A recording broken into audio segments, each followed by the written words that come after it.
Thank you, Ms. Hooper, for addressing our international relations students today. I have a few questions for you. In light of your many years of experience in the region, what advice would you give a young aspiring consultant working on a development project in Pakistan and Afghanistan? Wow, that's actually a really tough question. I would say that it's important.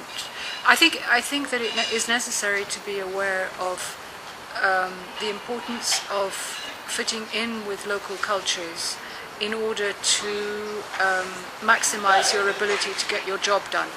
Whatever you may or may not think about certain social or cultural phenomenon like women covering their heads or dressing in a particular way, it's really, in my view, not the role of a consultant trying to work in the development arena to change other people's mindsets about the ways they live their lives in that respect.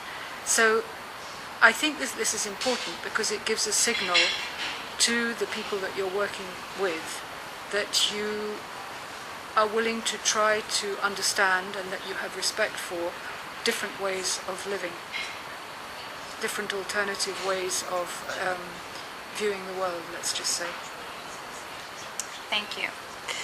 Do you believe that the policy research in international relations, such as the work you do at CIDOB, is more effective at changing Pakistan and Afghanistan structurally than on-the-ground development projects? I wish it would be.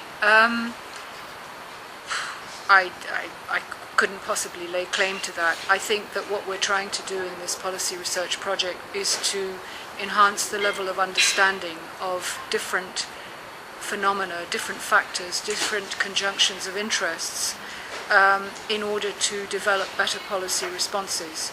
I mean, I think it's really slightly comparing apples and oranges because development aid is one thing and the political arena is another. They are very interlinked, of course, but in my view, if there is enhanced understanding of the way in which scenarios may play out in Afghanistan and Pakistan in this instance, there are greater opportunities to address those inevitable challenges and turn them towards the positive. Thank you. The current economic climate in Europe is quite dismal, as we all know. What recommendations do you have for our graduating international relations students who wish to look for opportunities in the international arena? Well, first of all, I fully endorse what you say. I mean, it is a very, very difficult arena in which to find work. I would say that obtaining internships is a very, very valuable way of gaining sufficient experience that ultimately can lead you to find a job. However, obviously these internships are usually unpaid, and that's tough. But I think my overall advice would be persevere, don't give up, seek opportunities where you get even the slightest glance of something that may lead to an opportunity, pursue it. Take as many internships as you are lucky enough to get offered. Even internships are hard to find. Really don't give up, actually just persevere, and it's going to be tough. Get yourself a night job to pay the bills and just search by day, and don't underestimate how depressing it's going to be. Get as many of your friends and family as you can to help you stay motivated, and do something that does get you forward in life in terms of, even if you're waiting on tables, earning money so you can be proud of the fact that you're paying your own bills while you have this really very difficult situation. I would also say maximize your use of any form of networking that you can to get your foot through the door, to get people to listen to you.